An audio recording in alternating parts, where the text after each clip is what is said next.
selamat datang di podcast AN, Administrasi Negara.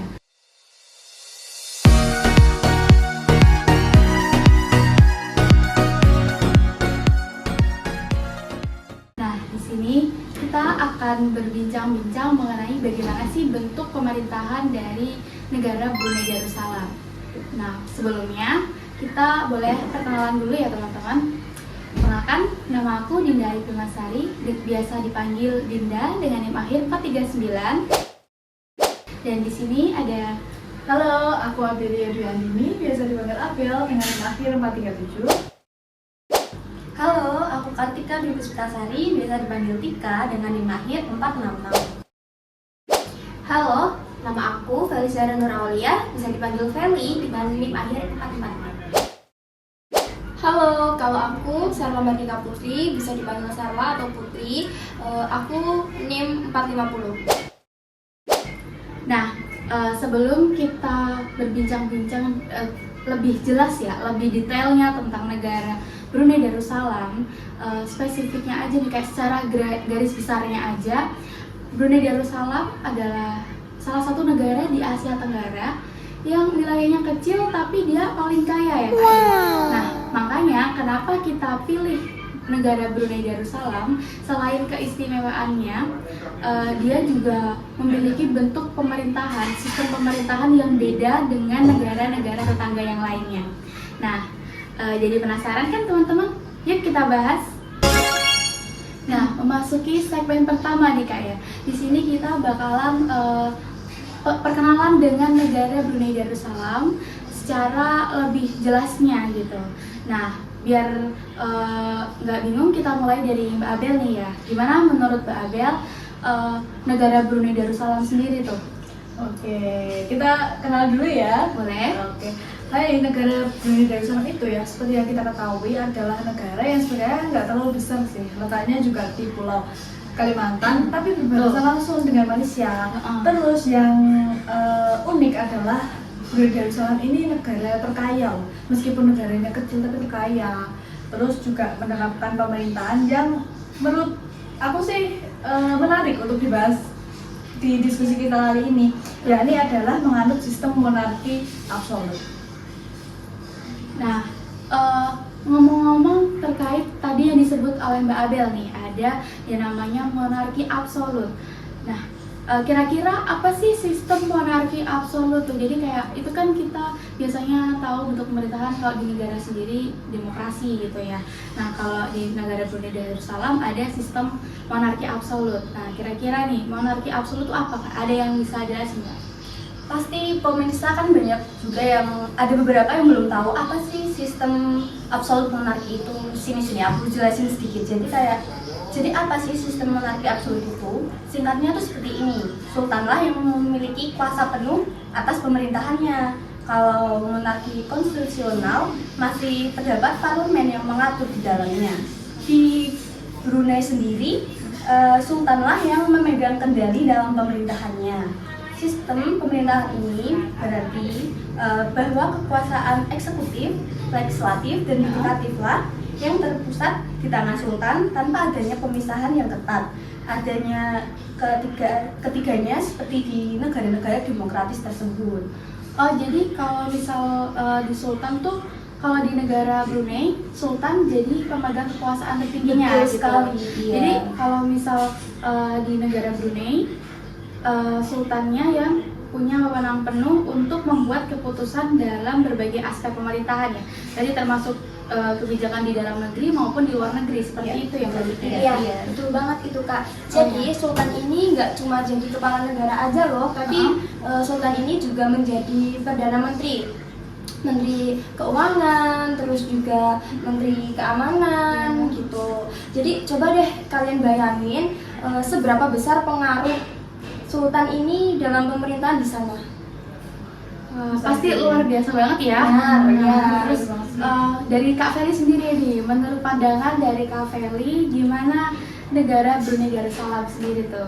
Nah, kalau menurut dari pandangan aku sendiri, Populasi di Brunei itu sekitar 450.000 jiwa dengan mayoritas penduduk di sana itu beragama Islam. Agama Islam bukan cuma jadi pedoman hidup, tapi juga menjadi dasar pemerintahan di Brunei Darussalam sendiri.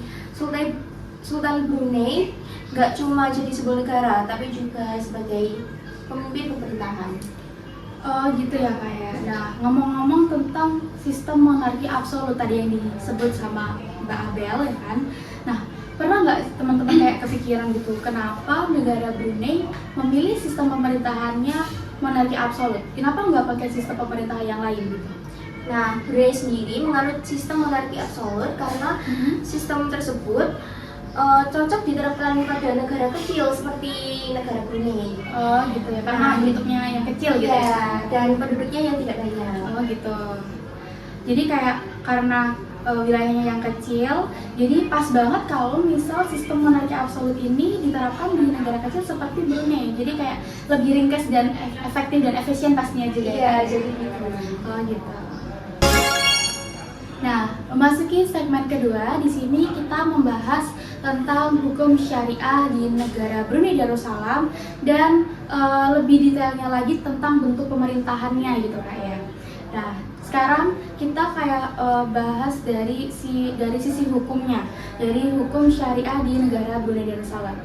Nah, di tahun 2014 ya kan, tuh negara Brunei sudah memulai untuk menerapkan hukum syariah. Nah, ini menjadi pusat perhatian dunia nih Kak. Jadi karena beberapa hukumannya tuh terlihat sangat dianggap keras gitu, kayak apa ya, tegas gitu. Hukum syariahnya sangat tegas. Jadi beberapa negara di dunia itu menyoroti negara Brunei Darussalam terkait dengan hukum syariahnya ini gitu. Iya, emang kalau di negara Brunei itu hukumnya hukum syariah ya tadi. Iya. Hukum syariah itu emang ketat sih. Soalnya kan emang Brunei Darussalam sendiri mayoritas beragama Muslim dan memang diterapkan di sana adalah hukum syariah dan itu detail banget loh. Penerapan hukumnya tuh mulai dari kayak tata cara berpakaian dan paling kecil deh itu. Terus kalau yang paling besarnya ya tentang tindak-tindak kejahatan gitu. Makanya ini lumayan menimbulkan pro kontra ya. Karena kan memang hukum syariahnya kuat gitu. Iya, jadi kental banget gitu kalau misal di negara Indonesia kayak di Aceh gitu. Oh iya. iya. Jadi kayak 11-12 ya kayak sama di Aceh kayak iya gitu. sih.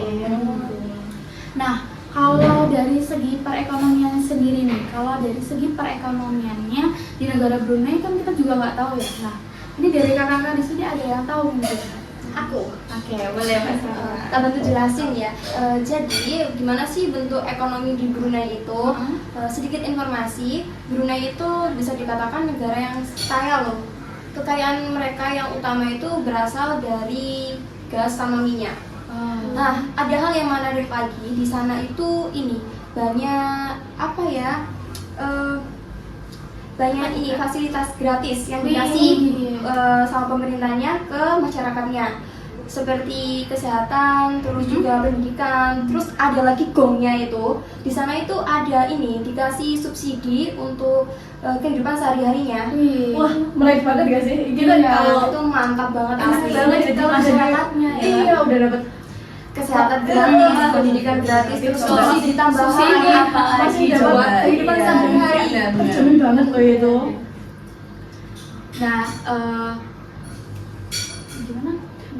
Tapi Brunei juga itu sadar bahwa apa negara mereka itu nggak bisa terus-terusan buat bergantung sama minyaknya. Lalu yang saya baca-baca itu katanya pemerintah lagi usaha mendiversifikasi ekonomi di sektor pariwisata dan sektor teknologinya. Oh, gitu ya. Kak. Iya, bener banget.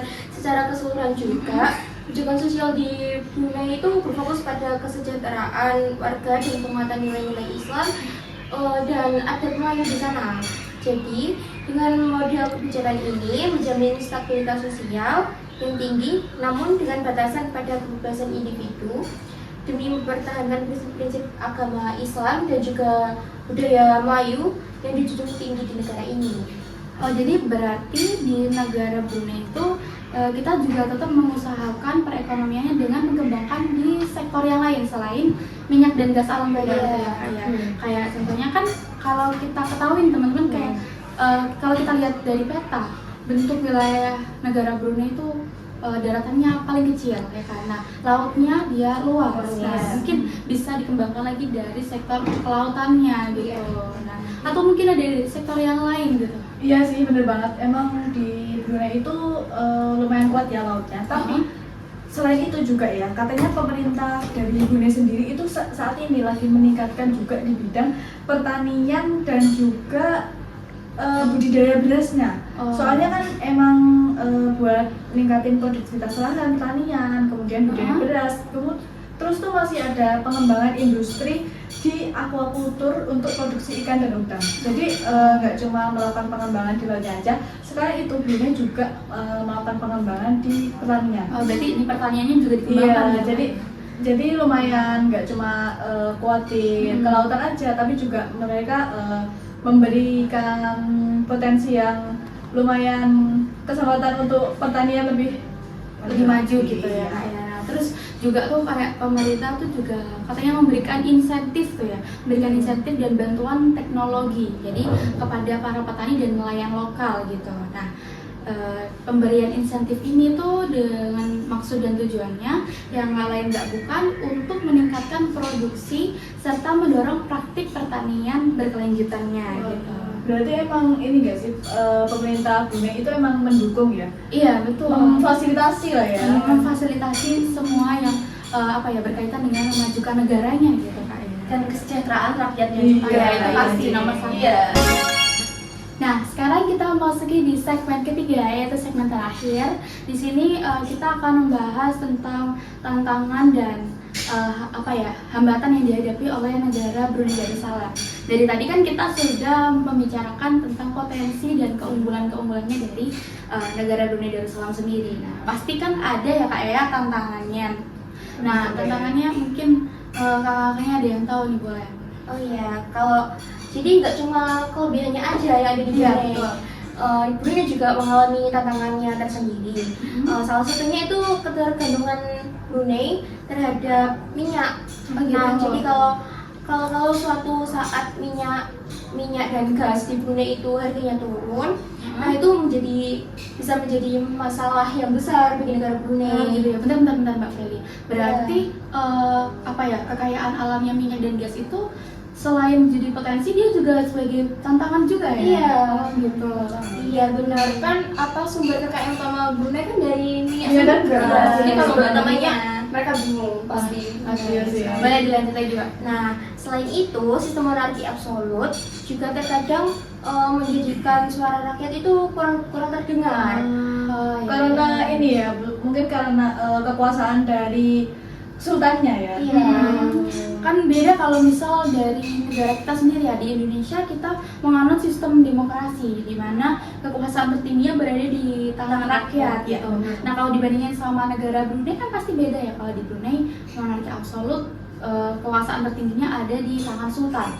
Kalau di Indonesia di tangan rakyat. Jadi pasti rakyat di negara Brunei itu mungkin ngerasa ada Kayak terlalu didengar mungkin. mungkin kayak ada keterbatasan gitu kan dalam menyampaikan pendapatnya, nggak sebebas di negara kita gitu. Iya. Jadi ngomong-ngomong tentang monarki absolut, jadi di Brunei itu kan menganut sistem monarki absolut kan. Nah, jadi di sana itu rakyat itu sama sekali tidak diperbolehkan atau ikut campur dalam berpartisipasi dalam pemilihan pemimpin gitu, atau berpartisipasi dalam bagian proses legislatifnya. Itu sih yang sangat disayangkan. Jadi di sana itu semua keputusan, terus semua kebijakan itu rakyat sama sekali tidak memiliki hak apapun untuk ikut andil gitu. Ya betul banget, kurangnya demokrasi di sana dapat menimbulkan perasaan ketidakpuasan dan keterasingan di kalangan warganya di sana. Ya pasti ya Pak. Iya, jadi terutama di antara Generasi generasi muda. muda betul sekali, yang mungkin menginginkan yang sistem yang lebih partisipatif lagi ya Pak ya, mungkin kayak Jadi kita juga ingin ikut partisipasi. Iya, ikut Iya. berpartisipasi gitu. Ya, soalnya kan pemerintahan di Brunei itu kan di bawah kendali pemerintah pusat dan juga sultan ya. iya. Jadi emang struktur pemerintahan daerah di Brunei itu ya sederhana karena selain itu juga karena memiliki wilayah yang kecil ya. Yang mana cuma terdiri dari 4 distrik loh. Cuma Brunei Muara, Belai, Tutong sama Temburong.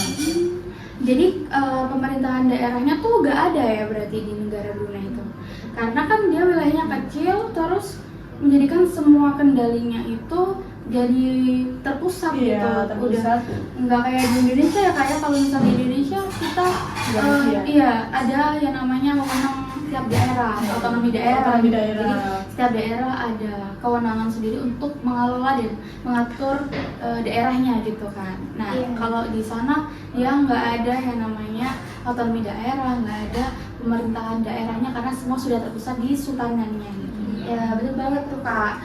Semua keputusan dan kebijakan daerah di Brunei itu diatur langsung oleh pemerintah pusat di Bandara Sri Begawan, di bawah kendali langsung Sultan dan pejabat tinggi negara. Oh gitu. Iya, Sultan memiliki otoritas penuh atas kebijakan di tingkat nasional maupun daerah, sehingga pemerintah daerah tidak memiliki otonomi atau kebebasan untuk membuat kebijakan mandiri, tidak seperti di Indonesia. Wah, menarik banget ya Kak ya. Ternyata selain apa ya bentuk pemerintahan di Indonesia, kita juga perlu mengenal sistem pemerintahan dari negara lain. Nah, dari kayak ulasan tadi ini penjelasan tentang kebijakan-kebijakan yang ada di negara Brunei, kira-kira nih kakak ada yang kayak punya pendapat gitu nggak setelah mendengar fakta-fakta dari negara Brunei Darussalam? Yang kita tahu tadi ya, Iya. ya Brunei itu sejahtera sekali ya menjalankan rakyat, tapi Betul, ternyata iya. di balik itu semua juga memiliki beberapa tantangan ya. Salah satunya juga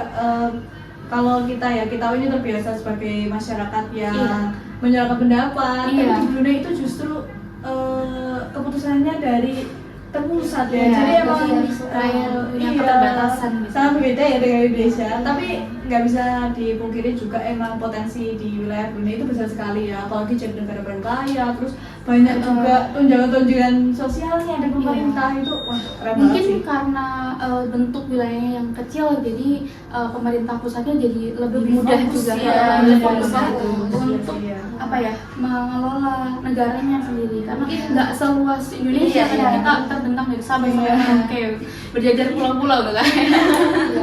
Oh tadi sempat kepikiran sih Kak, kayaknya asik sih kalau pindah ke Iya. Brunei. Iya. Siapa yang mau ke Brunei? Iya. Siapa orang sekali, terus tiap hari Ada prince makin Dapat pendidikan gratis, gratis seperti itu. Tapi setelah mengetahui kalau di Brunei itu menggunakan monarki absolut, jadi kayak nggak ada apa Iya. ya. Pikir-pikir dulu deh, jadi dulu deh kayak gimana gitu ya kan? Apalagi kita Gen Z yang seharusnya kan kayak menciptakan inovasi-inovasi Gen Z. baru. Betul. Sebagai anak Gen Z ya Kak. Yes. Kalau Mbak Sarla di Brunei ini Gen Z ya, di sana nggak bisa itu Iya, nggak bisa bisa menyuarakan menyuarakan pendapat. Diam aja di rumah, menunggu arahan dari pusat. Mana tuh Kalau di sini kan di Indonesia kayak ada penyelewengan sedikit langsung Iya, dirangkul langsung gitu, iya, langsung disuarakan. Di sana nggak bisa demo Mbak. Nggak bisa. Sedih banget. udah diatur sih ya, emang semuanya udah berdasarkan Ya betul. Iya, Sesuai tantangan masing-masing ya Kak. Tapi di itu semua, maksudnya di luar itu semua di sana tuh enak kayaknya ya Kak ya. Selain itu pemerintahnya juga kayak open minded gitu, mendukung Ya. semuanya. Ya. Lautan oke, daratan juga oke, ya kan? Semuanya diinovasikan Emang lebih kalau maju. di Indonesia lautannya juga oke kan? Nggak Oke kalah. juga. Iya. Oke juga. Kenapa kok nggak sama kayak di Brunei? Kan di sini nggak gratis Kak, nggak dapat subsidi gratis. Di sana kan dapat. Sana kan ada dia. Iya, di sini sebenarnya juga ada sih Kak, tapi terkadang itu tidak merata ya. Iya. Iya. Padahal di pusat itu ada loh, tapi nggak sampai ke bawah. Iya. Baik banget. Makanya dari itu kita ini sebagai Gen Z harusnya kan Harusnya. sebagai rakyat yang Sebagai rakyat yang Sudah tahu. Iya. yang modern. ya kita tuh harus Kita bisa. menyuarakan meskipun nanti didengar atau enggak, yang penting menyuarakan. Iya, betul. Jadi lewat video ini juga menyuarakan loh Kak sebenarnya. Oh iya, Dan jadinya nih kita kayak studi banding nih. Iya, studi banding antara negara, betul, dengan monarki absolutnya di Indonesia. betul sekali. Nah, Menarik sih ya. jadi itulah sekilas tentang pemerintahan Brunei Darussalam. Nah, sistemnya unik, tradisional, tapi dengan standar hidup yang tinggi. Nah, meskipun begitu, tantangannya seperti diversifikasi ekonomi dan partisipasi generasi muda juga tetap ada. Nah, terima kasih buat teman-teman yang sudah mendengarkan podcast dari kelompok AN. Nah, kita ciwi-ciwi cantik pamit undur diri dulu. Jangan lupa untuk like videonya, komen, dan juga subscribe. Jangan lupa share juga ke teman-temannya. Oke. Nah, kalau misal kita ada salah kata nih kayak boleh untuk koreksi di komentar. Kalian juga bebas berpendapat di kolom komentar, guys. Oke, terima kasih dan see you. See you. Bye.